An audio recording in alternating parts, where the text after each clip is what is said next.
अस्सलामुअलैकुम। तो कैसे हैं आप सब? आई होप सो के आप सब खैरियत से होंगे। तो जी, जैसा कि मैंने आपको बोला था कि अनकरीब आपको एक खुशखबरी दूंगा, तो जी ये देखें जी, समझ रहे हैं इसका मतलब ये है कि समर सेल लग चुकी है सर्विस पे।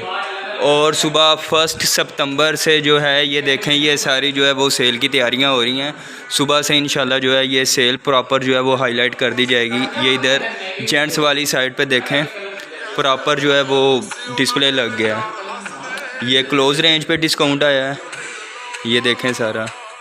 इसके अलावा ये खेड़ीज़ पे, उसके बाद ये जो है वो सैंडल पे, स्लीपर पे काफ़ी अच्छा डिस्काउंट आया है। उसके बाद ये वॉशेबल चप्पल है, ये पहले ही 600 रुपये की थी, अब मेरे ख्याल में ये 250 या 300 की हो गई होगी।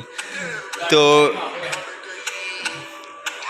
और इसके अलावा ये भी कुछ आर्टिकल हैं, ये भी प्रॉपर डिस्प्ले जो है वो सुबह मेंटेन हो जाएगी। कल इंशाल्लाह दोबारा से वीडियो अपलोड करूँगा और बता दूँगा कि कौन कौन से आर्टिकल की क्या क्या रेंज है और प्राइस है। ये देखें, ये भी मोस्टली जो है वॉशेबल है, बड़ा अच्छा आर्टिकल है। देख सकते हैं कि काफ़ी जो है वो कलेक्शन में जो है वो डिस्काउंट आ गया है। ये आप देख सकते हैं, फुल तबाही वाला मंज़र है।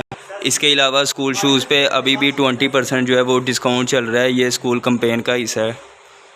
ये देख सकते हैं कि काफ़ी अच्छे तरीके से जो है वो डिस्प्ले मेंटेन की हुई है। इसके अलावा ये किड्स रेंज पे जो है वो डिस्काउंट आ रहा है। ये किड्स के तकरीबन सारे जो है वो डिस्काउंटेड आर्टिकल्स हैं। इसके अलावा जो है ये क्लोज़ रेंज में भी जो है वो बंद में आगे विंटर कलेक्शन में भी जो है वो बच्चों का डिस्काउंट आ रहा है। ये सारा जो है वो किड्स का जो है वो पैनल बनेगा। अभी ये सारी तैयारी हो रही है। तो अभी मैंने जस्ट आपको जो है वो थीम दिखाया कि इसमें ये चीज़ें आ रही हैं। तो इंशाल्लाह जो है वो मज़ीद जो है वो वीडियो मैं कल अपलोड कर दूंगा, और कौन कौन से आर्टिकल की क्या क्या रेंज है वो भी मैं बता दूंगा। अस्सलाम वालेकुम। अपना बहुत ज़्यादा ख्याल रखिएगा और काइंडली सब्सक्राइब वगैरह चैनल को ज़रूर कर दिया करें। अल्लाह हाफिज़।